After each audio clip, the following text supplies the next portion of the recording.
प्रभू येशूची स्तुती असो, त्याच्या नावाला धन्यवाद देऊ आपण. आज आपण एक विषय पाहणार आहोत आणि तो विषय आहे पुनर्जन्म. आता ह्या पुनर्जन्माविषयी ज्यावेळेस आपण एखाद्याला सांगतो का ख्रिश्चन धर्मामध्ये पुनर्जन्म आहे, तर आपल्या समाजामध्ये किंवा ख्रिश्चन लोकांमध्ये ही भावना आहे की बाबा हा पुनर्जन्म तर हा ख्रिश्चन धर्मामध्ये तर नाही आहे. मग हे आपल्याला कोणी सांगितलं आहे बरं पुनर्जन्म ख्रिश्चन धर्मामध्ये नाही आहे? तर आपण वेगवेगळे जे प्रचार करणारे लोक असतात ना, त्यांचं आपण ऐकत असतो की ख्रिश्चन धर्मामध्ये पुनर्जन्म नसतो. परंतु कधी आपण बायबल काढलं आहे आणि वचन वाचून त्यामध्ये मनन केलं आहे का की ते वचन आपल्याला काय सांगत आहे? आपण स्वतः ते बायबल काढून ते वचन वाचून आत्म्याच्या द्वारे मनन करायचं आणि आपण आपल्याला जर समजलं नाही तर आपण गुडघे टेकून प्रभू येशू ख्रिस्ताला मागायचं नेमकं ह्या वचनाला काय म्हणायचं आहे. बायबलमध्ये पुनर्जन्म आहे का? प्रभू मला हे समजून सांग. त्यावेळेस तो आपल्याला ते ह्या गोष्टी समजून सांगत असतो. परंतु आपण मानवाला विचारत असतो आणि ह्या मानवाला गोष्टी माहिती नसतात. जगातल्या कोणत्याच मानवाला गोष्टी माहीत नाही, फक्त प्रभू येशू ख्रिस्ताला माहिती असतात आणि आपण ह्या गोष्टी त्यालाच विचारायच्या असतात, पुनर्जन्म आहे का.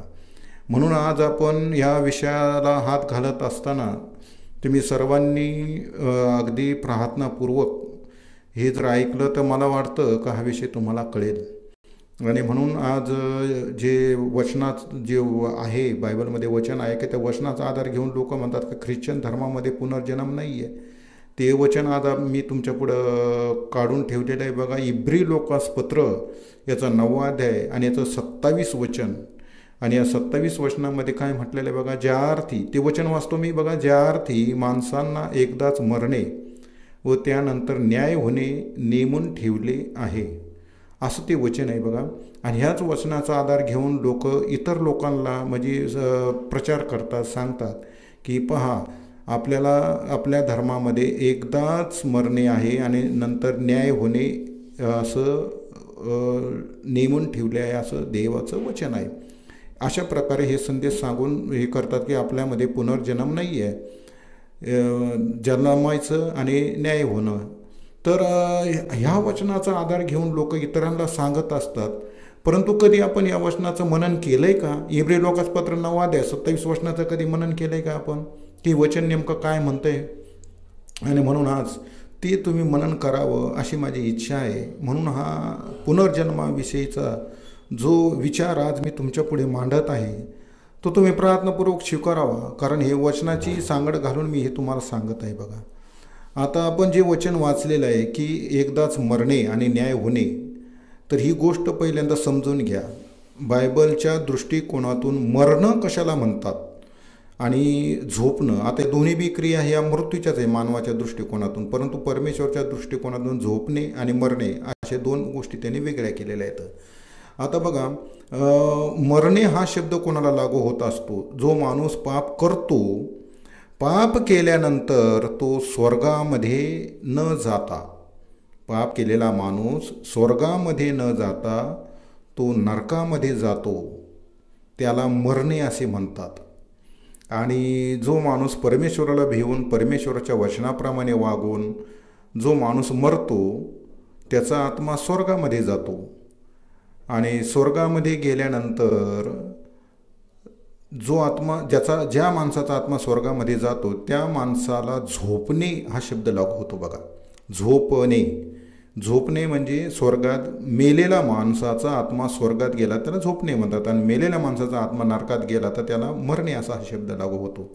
आणि म्हणून ह्या दोन गोष्टी पहिल्यांदा हे समजून घ्या बघा. प्रभू येशू ख्रिस्ताने बी उदाहरण दिले बघा. लाजार मेला होता तर तो म्हटला नाही तो झोपलेला आहे, तर आपल्याला त्याला झोपेतून जागं करायचं आहे. किंवा याईराची मुलगी जी होती ती त्या स्त्रियांना मला तुम्ही रडू नका, ती मुलगी झोपेत आहे. म्हणजे ही जी झोपणे हा जो प्रकार आहे तो प्रभू येशू ख्रिस्त आपल्याला सांगत आहे बघा. झोपणे आणि मरणे बायबलमध्ये या दोन्ही गोष्टीचा उल्लेख आहे. आणि पहिलं हे जर समजलं तर तुम्हाला हे पुनर्जन्म, हा जो पुनर्जन्म हा विषय आपल्याला कळेल बघा. आणि प्रभू येशू ख्रिस्ताने बी ह्या वचनाला स्पुष्टी दिलेली बघा, आणि तो आपल्या शिष्यांना समजून सांगत आहे बघा. आणि त्याचं वचन आपण पाहतो मत्ती शुभवर्तमानाचा 16वा अध्याय याचं 12 वचन जर आपण काढलं तर त्याच्यामध्ये प्रभू येशू ख्रिस्त शिष्यांना सांगत आहे, आणि तो म्हणतो की पण मी तुम्हाला सांगतो की एलिया तर आलाच आहे, आणि त्याला न ओळखता त्यांना वाटले तसे त्यांनी त्याचे केले, त्याप्रमाणे मनुष्याचा पुत्रही त्यांचे सोसणार आहे, असं तो शिष्यांना सांगत आहे. शिष्यांना हे सांगत आहे की जो बाप्तिस्मा करणारा योहान आहे, हा बाप्तिस्मा करणारा योहान हा एलिया आहे. अशा प्रकारे त्या शिष्यांना प्रभू येशू ख्रिस्त समजून सांगतो. म्हणजे याचा अर्थ काय, तर एलियाचा पुनर्जन्म झाला होता, आणि पहिल्यांदा जो त्याला शरीर मिळालं होतं त्या शरीराला पहिलं नाव होतं एलिया तिजबी, आणि त्याच्यानंतर 800 वर्षानंतर ज्यावेळेस तो जन्मास आला, एलियाच जन्मास आला, तर त्याला योहान हे नाव देण्यात आलं होतं, आणि त्याची ओळख प्रभू येशू ख्रिस्ताने आपल्या शिष्यांना करून दिली होती. आता हा झाला पुनर्जन्माविषयीचा जो भाग आहे, आपण हे पाहिलेलं आहे, आणि त्याप्रमाणे तो आलाही, ऐका नाही. तर असं एक वचन होतं बघा की एलिया येणार आहे, एलिया येणार आहे, अगोदरच सांगून ठेवलं होतं मलाखीमध्ये. तर मलाखीचा 4 त्याच्या 5व्या वचनामध्ये जर आपण वाचलं तर त्याच्यामध्ये पण एक वचन आहे बघा, परमेश्वराचा मोठा व भयंकर दिवस येण्यापूर्वी मी एलिया संदेशास तुम्हाकडे पाठवीन, असं ते वचन आहे. मग मोठा दिवस कोणता आहे, तर प्रभू येशू ख्रिस्त जन्मला तो दिवस त्याला मोठा दिवस म्हटलेला, आणि त्या दिवसाच्या अगोदर एलिया आला होता. आता भयंकर दिवस म्हणजे जगाच्या शेवटाच्या अगोदर पण एक एलिया येणार आहे, आणि तो एलिया येऊन ह्या पृथ्वीवर काम करणार आहे, असं त्याविषयीचे वचनं बायबलमध्ये आहेत. आणि आपण हे पाहतो की ते वचन प्रकटीकरणाचा 11वा अध्यायाच्या 6व्या वचनामध्ये आहे, आणि तो एलिया येणार आहे आणि तो पाऊस बंद करणार आहे. आज त्याचं नाव आपल्याला ठाऊक नाही काय असेल, परंतु आज 2025ला तो जन्मास आलेला आहे ना, इस्रायलामध्ये आज त्याचा जन्म झालेला आहे. आज मी तुम्हाला सांगतो की तो जवळजवळ 30 वर्षाच्या आसपास त्याची वय असायला पाहिजे, तो जन्मलेला आहे. आणि कधी त्याचं कार्य चालू होईल, तर जेव्हा करार होतो इस्रायलाबरोबर, ज्यावेळेस करार होतो त्यावेळेस तो कार्य करणार आहे. आकाशातून अग्नी पडावा असं तर मोशे करणार आहे, आणि एलिया हा पाऊस बंद करणार आहे 3.5 वर्ष. तर असे जे प्रकार आपण पाहतो की हे बायबलमध्ये याचे वचन आहेत पुनर्जन्माविषयी, पण आपण कधी त्याच्यावर मनन करत नाही बघा. हे पुनर्जन्म माणसाचा होत असतो, त्याचं एक मी तुम्हाला उदाहरण असं दाखवतो की तुम्ही त्याच्यावर विचार करावा. अशा प्रकारचं बघा, उत्पत्ती याचा 6वा अध्याय आणि 3ऱ्या वचनामध्ये काय म्हटलेलं आहे की परमेश्वरानं प्रत्येक माणसाला 120 वर्षासाठी आत्मा दिलेला असतो. परमेश्वराने 120 वर्षासाठी आत्मा दिलेला असतो. आता एखादा माणूस 120 वर्ष न जगता तो जर समजा 45व्या वर्षी मेला, तर त्याची 75 वर्षे शिल्लक राहतात, बरोबर आहे. आणि मग 75 वर्षे शिल्लक राहतात, तर लगेच त्याचा न्याय होऊन त्याला नरकात असं किंवा स्वर्गात ठेवतात का, असं नसतं होत. ते 75 वर्षासाठी त्याला विचारलं जातं, त्या आत्म्याला विचारलं जातं का काय करायचं तुझं. तर मग तो म्हणतो की मला 75 वर्ष माझे राहिले, तर मला परत पृथ्वीवर जायचं आहे. तर मग त्याचा पुनर्जन्म होतो आणि तो 75 वर्षाचं आयुष्य घेऊन पृथ्वीवर येतो. आणि तो जर समजा पृथ्वीवर 45 वर्षामध्ये जर जगला होता, तर त्यावेळेस त्याला जर समजा जास्त संकट किंवा हा पेष्टाचे त्याचे दिवस गेले असते, तर तो म्हणतो नाही नाही माझा न्याय करून टाका. मग त्यावेळेस त्याचा न्याय करता मग तो एक तर स्वर्गात राहतो, नाही तर नरकात जातो, असा प्रकार होतो. परंतु दुसरा एक प्रकार असतो, तो मानवी देहाला वैतागलेला असतो, आणि मग तो म्हणतो की नाही बाबा मला पृथ्वीवर तर जायचं आहे, पण मला मानवी देह नको आहे. मग त्याला पृथ्वीवर पाठवलं, तर त्यावेळेस तो भूत होऊन राहत असतो. तर ह्या तिन्ही बी गोष्टी आपण या बायबलमध्ये आपल्याला दिसतात. आणि त्याच आधारे मी एक जुन्या करारातलं उदाहरण मी तुम्हाला सांगतो की पहिले राजे याचा 19वा अध्यायाचा 2ऱ्या वचनामध्ये बघा, इजबेल राणी होती, आणि या इजबेल राणीने एक शपथ घेतली होती की मी एलियाला तलवारीनंच उडवणार आहे. कारण एलियाने काय केलं होतं, कर्नेल डोंगरावर तिचे 450 संदेष्टे तलवारीनं मारले होते.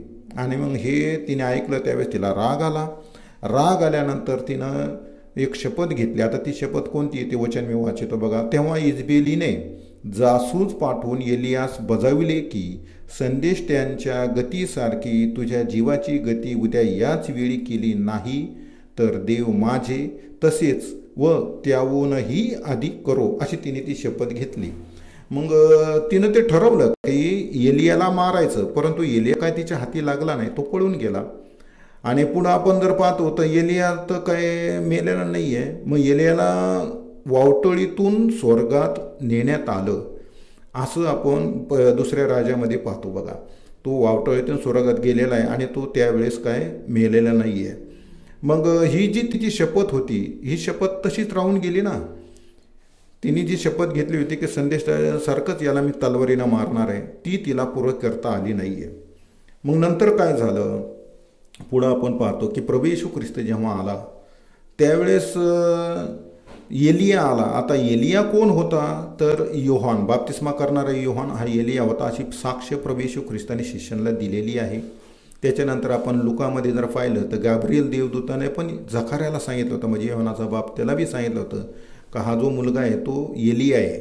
असं पहिल्या अध्याय, लुकाच्या पहिल्या अध्यायाच्या 17व्या वचनामध्ये सांगितलेलं आहे बघा की योहान हा एलिया आहे असं झकार्याला सांगितलं. त्याच्यानंतर हेरोद राजा जो होता, तो पूर्वी जो आहाब होता तो होऊन हेरोद राजा होऊन आला होता आणि त्याची बायको जी होती ती हेरोदिया ही होऊन आली होती. आता बघा काय झालं होतं, योहानाला तुरुंगामध्ये टाकण्यात आलं.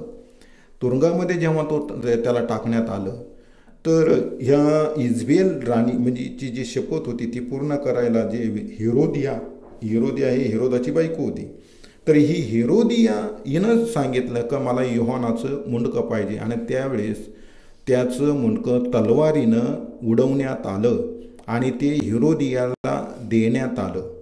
आणि मग ते, कारण ती म्हटली होती की त्याचं मुंडकं ओढून तबकात घालून ते मला आणून द्या, असं तिने ते आदेश दिला होता. आणि मग ते हेरोदियाने ते योहानाचं मुंडकं वेगळं केलं, धडापासून वेगळं केलं आणि तिची जी शपथ होती ती जुन्या करारामध्ये आपण पाहिलं इजबेल, ती तिने पूर्ण केली. तर अशा प्रकारचे आपण पाहतो बायबलमध्ये ह्या घटना होतात, परंतु त्याच्याकडे आपण बारकाईने लक्ष देत नाही आहे. कोणीतरी आपल्याला सांगतं की इतर धर्मातलं आहे, पुनर्जन्म बायबलमध्ये नसतो, हे ते तसा प्रकार नाही आहे. तुम्ही वचनाचं मनन करा आणि समजून घ्या, ह्या गोष्टी बायबलमध्ये आहेत. बघा आता जसं आपण हे पाहिलं की एलिया आणि मोशे येणार आहेत आणि ते आलेत, इस्रायलामध्ये पण ते आलेले आहेत. आज 2025ला ते परत त्यांचा पुनर्जन्म झालेला आहे एलियाचा आणि मोशेचा.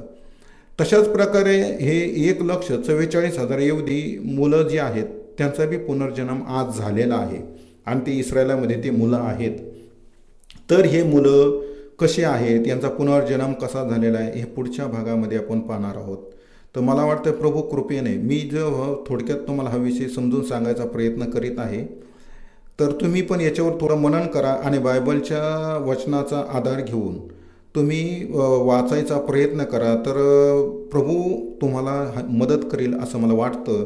प्रार्थनापूर्वक जर आपण प्रभूला मागितलं तर तो आपल्याला मदत करेल असं विश्वास ठेवून हा विषय मी इथं संपवतो. धन्यवाद. आमेन. प्रभूची कृपा आपल्या सर्वाबरोबर असते.